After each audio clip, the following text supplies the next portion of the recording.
سورۃ الاعراف کی آیت نمبر 26، سورۃ الاعراف کا تیسرا رکوع، 8ویں پارے کا 10واں رکوع۔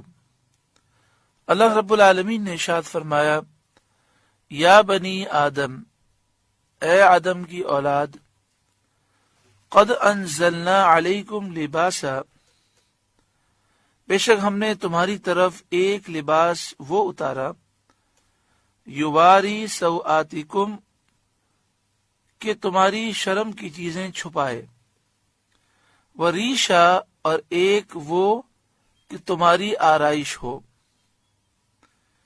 یعنی ایک لباس تو وہ ہے جس سے بدن چھپایا جائے اور ستر کیا جائے، اور ایک لباس وہ ہے جس سے زینت ہو، اور یہ بھی غرض صحیح ہے، جائز زینت کے لیے لباس پہننے میں کوئی حرج نہیں۔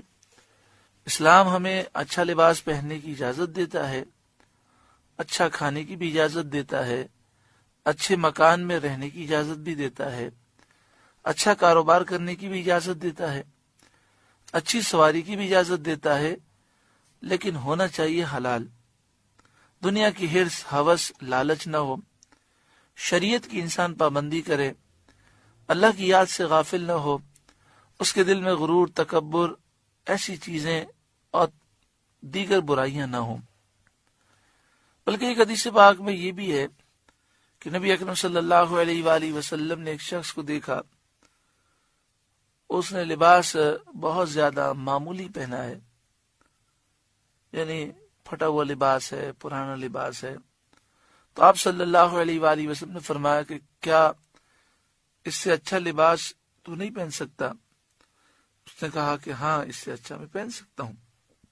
تو آپ نے فرمایا، اللہ تعالیٰ یہ پسند کرتا ہے کہ انسان پر اللہ کی نعمت ظاہر ہو، یعنی اللہ تعالیٰ یہ پسند کرتا ہے کہ جو اللہ نے نعمت دی ہے اس کا انسان اظہار کرے شریعت کے دائرے میں رہ کر۔ ایک مثال ہے صرف سمجھانے کے لیے، بلا تمثیل بلا تشبیہ۔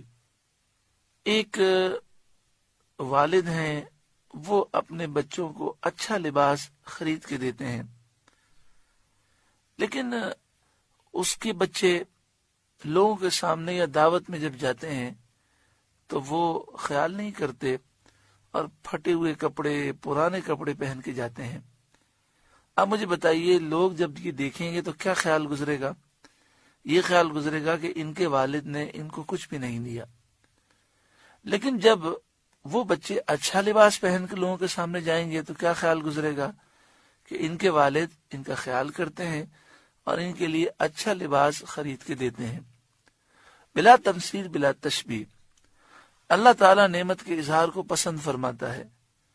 جب بندہ نعمت کا اظہار کرے گا تو لوگ دیکھ کر کہیں گے رب نے ان کو بہت دیا ہے، تو رب نے جب دیا ہے تو اس کا اظہار ہو تو رب پسند فرماتا ہے۔ تو انسان کے پاس جب نعمتیں موجود ہیں پھر بھی وہ اپنی حالت ایسی رکھے کہ لوگ سمجھیں کہ اللہ تعالیٰ نے انہیں کچھ بھی نہیں دیا، تو حدیث پاک میں اس کا ذکر ہے۔ لیکن بعض محدثین نے، فقہاء نے اور صوفیاء نے یہ بھی لکھا کہ دونوں جہتیں ہیں۔ اگر اللہ تعالیٰ کی نعمت کے اظہار کے لیے وہ نعمت کا اظہار کرے اور نیت میں اخلاص ہو، دکھلاوا اور اترانا اور غرور، تکبر نہ ہو، تو ثواب پائے گا۔ اور اگر کوئی اچھا لباس نہ پہنے سادگی کی وجہ سے اور اس نیت سے کہ کوئی غریب دیکھ کر اس کا دل چھوٹا نہ ہو جائے، تو اس طرح اچھا لباس نہ پہننے میں اگر یہ نیت ہے، سادگی ہے، عاجزی انکساری ہے، یا اور دیگر پہلو ہیں، تو اس پر بھی کوئی پکڑ نہیں ہے، کوئی گناہ نہیں ہے۔ انما الاعمال بالنیات، اعمال کا دار و مدار نیتوں پر ہوتا ہے۔ ایک اللہ کے نیک بندے وہ اپنے کسی عقیدت مند کے گھر میں گئے۔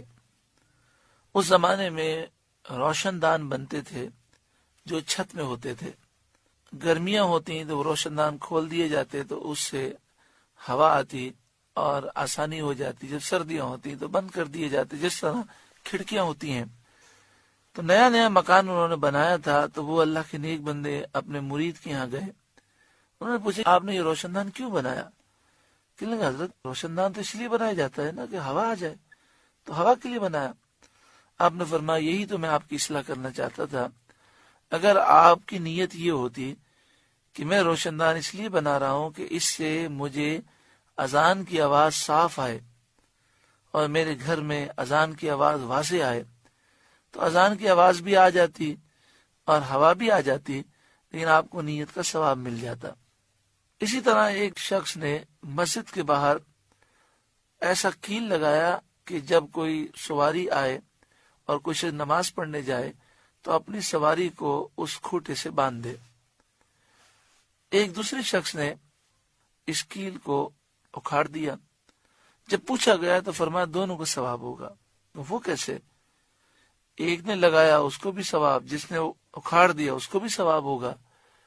تو کہا دونوں کو بلاؤ۔ جب دونوں کو بلایا گیا اور نیت پوچھی گئی تو لگانے والے نے کہا کہ میں نے اس نیت سے لگایا کہ یہاں پر لوگ جب نماز کے لیے آتے ہیں تو جانور ساتھ ہوتے ہیں، باندھنے کے لیے کوئی جگہ نہیں ملتی، تو وہ مسجد کے باہر جانور کو چھوڑ دیتے ہیں اور نماز پڑھتے ہیں، لیکن دل ان کا اس میں مضطرب ہوتا ہے کہ کہیں میرا جانور بھاگ نہ جائے۔ اس پریشانی کی وجہ سے دل سے وہ نماز نہیں پڑھ سکتے، ان کا دل نماز میں نہیں لگتا، تو میں نے اس لیے لگایا۔ تو آپ نے لوگوں سے کہا کہ ثواب ملے گا؟ لوگوں کا بالکل ثواب ملے گا، واقعی بڑی اچھی نیت ہے۔ اب ان سے پوچھا کہ آپ نے اس کو اکھاڑ کیوں دیا؟ تو انہوں نے کہا کہ میں نے یہ سوچا کہ نابینا لوگ بھی آتے ہیں، تو اگر کسی نابینا شخص کی ٹھوکر لگ گئی تو وہ تو زخمی ہو جائے گا، اور اسی طرح بعض لوگ جلدی میں ہوتے ہیں تو وہ نیچے دیکھتے نہیں ہیں، تو اگر کوئی اس طرف سے آیا اور اس کو یہ جلدی میں نظر نہ آیا تو وہ تو زخمی ہو جائے گا، اس لیے میں نے ہٹا دیا۔ تو انہوں نے فرمایا بتاؤ ثواب ملے گا؟ لوگوں کا بالکل ثواب ملے گا۔ تو اللہ تبارک و تعالی ہماری نیتوں کی اصلاح فرمائے اور ہمیں ہر جائز کام میں اچھی نیتیں کرنے کی توفیق عطا فرمائے۔ حدیث پاک میں ہے کہ کل بروز قیامت آدمی نیکیوں کے پہاڑ دیکھے گا، وہ کہے گا مالک و مولا اتنی نیکیاں یہ تو میں نے کی نہیں ہے۔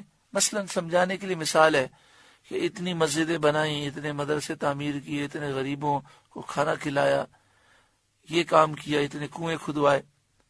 وہ کہے گا مالک و مولا میں نے اتنی نیکیاں تو کی نہیں ہیں۔ اللہ تعالیٰ فرمائے گا کہ تو نے نیت کی تھی اور تیری نیت پختہ تھی، مگر تو کر نہ سکا، تو ہم نے اس کا ثواب تیرے نامہ اعمال میں لکھ دیا۔ مثلا کسی مسجد سے گزر رہے ہو، مسجد تعمیر ہو رہی ہو، آپ نے کہا میرے پاس تو 100 روپے ہیں، آپ نے مسجد میں 100 روپے دے دیے اور دل میں تمنا کی کہ اللہ تو مجھے ایسی توفیق دے کہ پوری مسجد میں تعمیر کروں، اگر میرے پاس پیسے ہوتے تو پوری مسجد میں بناتا۔ اب پیسے تو نہیں ہے کہ بنا سکیں، لیکن اس نیت پر ہمارے نامہ اعمال میں پوری مسجد بنانے کا ثواب لکھ دیا جائے گا۔ اسی لیے فرمایا گیا کہ مومن جو جنت میں جائے گا وہ نیت کی وجہ سے جائے گا، مومن کی نیت اس کے عمل سے بہتر ہے۔ بھئی آدمی اپنے عمل سے تو ایک مسجد بنا سکے گا، لیکن نیت کے ذریعے وہ ہزاروں مسجدوں کا ثواب پا سکتا ہے۔